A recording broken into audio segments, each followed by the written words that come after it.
Hi ಎಲ್ರಿಗೂ ನಮಸ್ಕಾರ. ನಾನು ನಿಮ್ಮ ರೆಹಮಾನ್ ಹಾಸನ್. ಇವತ್ತು ನಮ್ಮ ಜೊತೆಗೆ ಶೀನು ಜಾರ್ಜ್ ಅವರು ಇದ್ದಾರೆ. ಇದ್ಯಾರಪ್ಪ ಇದು, ಯಾರಾದರೂ ಕೇರಳ ಆಕ್ಟರ್ ಜೊತೆಗೆ ಇಂಟರ್ವ್ಯೂ ಮಾಡ್ತಾ ಇದ್ದೀನ ಅಂತ ಹೇಳಿ ಅನ್ಕೋಬೇಡಿ. ಇವರು ನಮ್ಮ ಅಪ್ಪಟ ದೇಸಿ ಪ್ರತಿಭೆ, ನಮ್ಮೆಲ್ಲರ ಮಿತ್ರ. ಇವರಿಂದಾಗಿ ಯಾರಿಗೂ ಇಲ್ಲ ಖತ್ರ. ಪ್ಲೀಸ್ ವೆಲ್ಕಮ್ ಮಿತ್ರ ಅವರು. ಸರ್ ನಮಸ್ತೆ. ನಮಸ್ಕಾರ ಸರ್. ನಮಸ್ಕಾರ. ನಮ್ಮೆಲ್ಲರ ಮಿತ್ರ. ತುಂಬಾ ವರ್ಷಗಳಾದ್ಮೇಲೆ ನಾವು ಬಹುಶಃ ಇಷ್ಟೊತ್ತು ಕುತ್ಕೊಂಡು ಮಾತಾಡೋದಕ್ಕೆ ಒಂದು ಅವಕಾಶ ಸಿಕ್ಕಿದೆ. ಹೇಗಿದ್ದೀರಿ ಸರ್? ತುಂಬಾ ಚೆನ್ನಾಗಿದ್ದೀನಿ. ಏನೋ ಒಂದು ಹೊಸ ಉತ್ಸಾಹದಲ್ಲಿದ್ದೀನಿ. ಸ್ವಲ್ಪ ಗೆಟಪ್ ಎಲ್ಲ ಚೇಂಜ್ ಮಾಡ್ಕೊಂಡು ಒಂದು ಹೊಸ ವೈಬಲ್ ಇದ್ದೀನಿ ಸರ್. ಈ ಗೆಟಪ್ ನ ಸೀಕ್ರೆಟ್ ಕರಾವಳಿ. ಅಜಾದುಲ್ಲಾ ಬೇಗ ಹೇಳ್ತಾರೆ, ಹವ್ಯಾಸ ಬದಲಿಸು ಹಣೆಬರಹ ಬದಲಾದೀತು, ದೃಷ್ಟಿ ಬದಲಿಸು ದೃಶ್ಯ ಬದಲಾದೀತು, ದೋಣಿ ಬದಲಿಸಬೇಕೆಂದಿಲ್ಲ ದಿಕ್ಕು ಬದಲಿಸು ದೋಣಿ ದಡ ಸೇರಿತು ಅಂತ. ಆಸೆ ಕಲಾವಿದನಾಗಿ ದೋಣಿಲಿ ಹೋಗ್ತಾ ಇದ್ದೆ. ಯಾಕೋ ದಿಕ್ಕು ದಡ ಸೇರ್ತಾ ಇಲ್ಲ ಅಂತ ಅನಿಸ್ತು. ಸ್ವಲ್ಪ ಸೀರಿಯಸ್ ಪಾತ್ರಗಳು ಮಾಡೋಣ ಅಂತ ಹೇಳ್ಬಿಟ್ಟು ದೋಣಿ ದಿಕ್ಕನ್ನು ಬದಲಾಯಿಸಿದ್ದೀನಿ ಅಷ್ಟೇ. ನನಗೆ ಒಳ್ಳೆ ದಡ ಬೇಗ ಸೇರುವಂತ ಲಕ್ಷಣ ಎಲ್ಲ ಕಾಣಿಸ್ತಾ ಇದೆ. True sir. ಸೊ ಇದಕ್ಕೆ ಪ್ರೇರಣೆ, ಈ ತರದ ಒಂದು ಆಲೋಚನೆಗೆ ಪ್ರೇರಣೆ ಅದು ನಿರ್ದೇಶಕರ ಕನಸದು. ಮಿತ್ರನ ಹಿಂಗೂ ತೋರಿಸ್ಬೋದು. ಮಿತ್ರ ಒಬ್ಬ ಕಾಮಿಡಿ ಆಕ್ಟರ್ ಅಲ್ಲ, ಅಥವಾ ಒಂದು ಇಮೋಷನಲ್ ಆಕ್ಟರ್ ಅಲ್ಲ. ಅವರಲ್ಲಿ ಒಬ್ಬ ಖಳನಾಯಕ ಇದ್ದಾನೆ. ಅವರಲ್ಲಿ ಈ ತರ ಒಂದು ಪೋಷಕ ಪಾತ್ರಗಳನ್ನ ಬಹಳ ವಿಶೇಷವಾಗಿ ಮಾಡಿಸ್ಬೋದು. ನಾವು ಅವ್ರನ್ನ ಇಲ್ಲಿ ತನಕ ಕರೆಕ್ಟಾಗಿ ಬಳಸ್ಕೊಂಡಿಲ್ಲ. ಅವ್ರು ಸ್ವಲ್ಪ ಗೆಟಪ್ ಎಲ್ಲ ಚೇಂಜ್ ಆಗ್ಬಿಟ್ರೆ, ಸ್ವಲ್ಪ ಮೆಚೂರಿಟಿ ಅವ್ರ ಮುಖದಲ್ಲಿ ಕಂಡ್ರೆ ಏನಾದರೂ ಮಾಡ್ಬೋದು ಅನ್ನೋದು ಆ ನಿರ್ದೇಶಕರ ಕನಸು.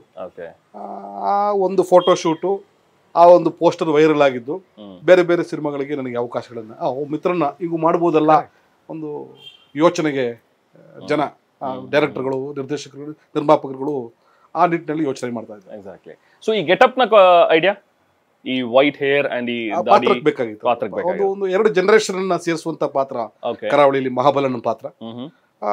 ಒಂದು 3 ಶೇಡಲ್ಲಿ ಪಾತ್ರ ಕಾಣಿಸ್ಕೊಳ್ಳುತ್ತೆ. ಆಲ್ಮೋಸ್ಟ್ ಸಿನಿಮಾದ ಆರಂಭದಿಂದ ಕೊನೆಯವರೆಗೂ ಇರುವಂತ ಒಂದು ಪಾತ್ರ ಅದು.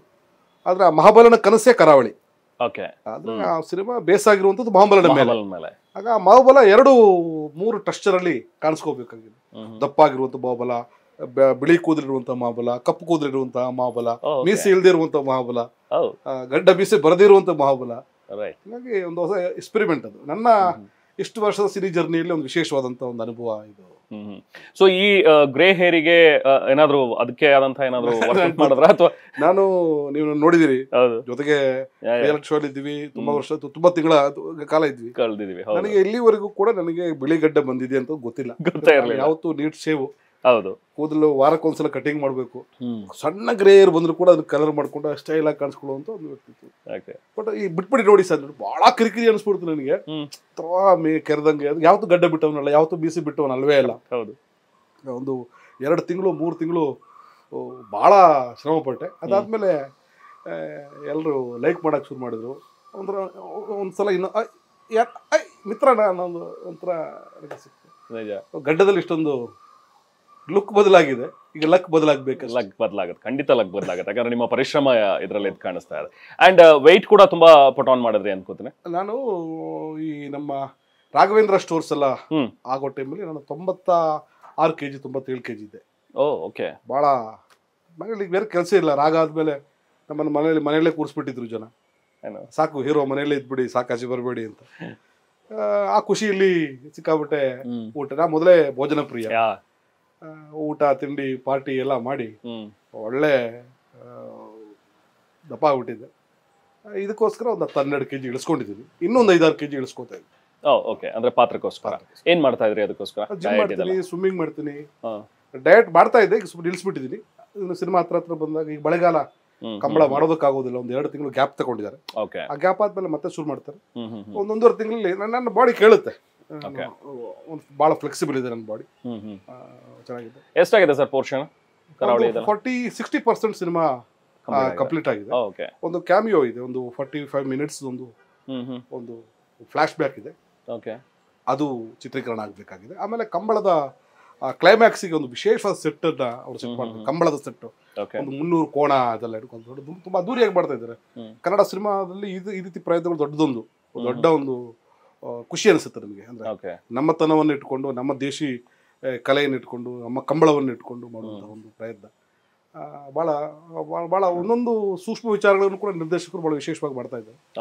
ಒಂದು ಗೆಲುವಿನ ಎಲ್ಲ ಏನ್ ಹೇಳ್ತೀವಿ, ಒಂದು ಗೆಲ್ತೀವಿ ಅನ್ನೋ ನಂಬಿಕೆ ಈ ಸಿನಿಮಾದ ಮೂಲಕ ಲಕ್ಷಣಗಳು ಕಾಣಿಸ್ತಾ ಇದೆ. ಓಕೆ. ಅಂಡ್ ಇದೇ ತಿಂಗಳು ಮ್ಯಾಕ್ಸ್ ಕೂಡ ಇದೆ. Max ಸೊ ಮ್ಯಾಕ್ಸ್ ನಲ್ಲಿ ಅಲ್ಲ, ತುಂಬಾ ಜನ ಏನ್ ಅಂದ್ಕೊಂಡಿದ್ದಾರೆ ಮ್ಯಾಕ್ಸ್ ಗೆಟಪ್ ಇರಬೇಕು. ಖಂಡಿತ ಅದು ರಾಂಗ್ ನೋಷನ್. ಅದು ಓಕೆ. ಇದ್ರ ಮೂಲಕ ನಾನು ಕ್ಲಿಯರ್ ಮಾಡ್ತೀನಿ. ಯಾಕಂದ್ರೆ ನನ್ನ ಫೋಟೋ ಶೂಟ್ ವೈರಲ್ ಆದಾಗಲೂ ಎಲ್ಲರೂ ಕೂಡ ಒಂದು ಎಷ್ಟು 50,000 ಜನ ಲೈಕ್ ಮಾಡಿದ್ದಾರೆ ಅದನ್ನ. ಯಾ ಎಷ್ಟೋ ಪೇಜ್ಗಳಲ್ಲಿ ಅದು ಮ್ಯಾಕ್ಸ್ ಗೆಟಪ್. ಅದು ಖಂಡಿತ ಮ್ಯಾಕ್ಸ್ ಗೆಟಪ್ ಅಲ್ಲ. ಮ್ಯಾಕ್ಸ್ ಅಲ್ಲಿ ಸಾಧಾರಣ ಹಳೆ ಮಿತ್ರ ಒಂದು ಪಾತ್ರವಾಗಿ ಬಂದು ಹೋಗ್ತೀನಿ. ಅದು ಒಂದು ಕೀ ಕ್ಯಾರೆಕ್ಟರ್. ಅದು ಓಕೆ ಓಕೆ. ಒಂದು ಸೀನು ಬಂದು ಹೋಗುವಂತ ಒಂದು ಇಡೀ ಮ್ಯಾಕ್ಸಿ ಒಂದು ದಿನದಲ್ಲಿ ನಡೆಯುವಂತ ಕತೆ. ಅದರಲ್ಲಿ ಒಂದು ಸೀನಲ್ಲಿ ಬಂದು ಹೋಗುವಂತ ಪಾತ್ರ. ಒಂದು ವಿಶೇಷವಾದ ಟ್ವಿಸ್ಟ್. ಮ್ಯಾಕ್ಸ್ 2ಗೆ ಲೀಡ್ ಕೊಡುವಂತ ಒಂದು ಪಾತ್ರ. ಕ್ಯಾರೆಕ್ಟರ್. ರೆಗ್ಯುಲರ್ ಹ್ಯೂಮರ್ ಪಾತ್ರ. ಒಂದು ಮುಸ್ಲಿಂ ಮೆಕ್ಯಾನಿಕ್ ಪಾತ್ರನ ಅದರಲ್ಲಿ ನಾನು ಮಾಡಿದ್ದೀನಿ. ವಿಲನ್ ಅಲ್ಲ, ನೆಗೆಟಿವ್ ಶೇಡ್ ಅಲ್ಲ. ನೆಗೆಟಿವ್ ಶೇಡ್ ಅಲ್ವೇ ಅಲ್ಲ. ಓಕೆ. ನನ್ನ ನೆಗೆಟಿವ್ ಶೇಡ್ ಇರುವಂತದ್ದು ಕರಾವಳಿಯಲ್ಲಿ. ಆಮೇಲೆ ನನ್ನ ಹ್ಯೂಮರ್ ನೆಗೆಟಿವ್ ಶೇಡ್ ಇರುವಂತದ್ದು ಯಲಾಕುನ್ನಿಯಲ್ಲಿ. ದುನಿಯಾ ವಿಜಯ್ ಅವರ V29 ಏನಿದೆ, ಗಣೇಶ್ ಅವರು ಮಾಡ್ತಾ ಇದ್ದಾರೆ. ಅದರಲ್ಲಿ ಬಹಳ ವಿಶೇಷವಾದಂತ ಒಂದು ಪಾತ್ರ ಇದೆ. ಈಗ ನಾನು ಮಾಡ್ತಾ ಇರುವಂತ ಮಲಯಾಳಂ ಸಿನಿಮಾ, ಅದರಲ್ಲಿ ನನ್ನ ನೆಗೆಟಿವ್ ಶೇಡ್ ಇದೆ. ಈಗ ಸಾಲು ಸಿನಿಮಾಗಳು ಕಥೆಗಳು ಕೇಳ್ತಾ ಇದ್ದೀನಿ. ನೆಗೆಟಿವ್ ಶೇಡಿಗೆ ನನ್ನನ್ನ ಡಿಮಾಂಡ್ ಮಾಡ್ತಾ ಇದ್ದಾರೆ.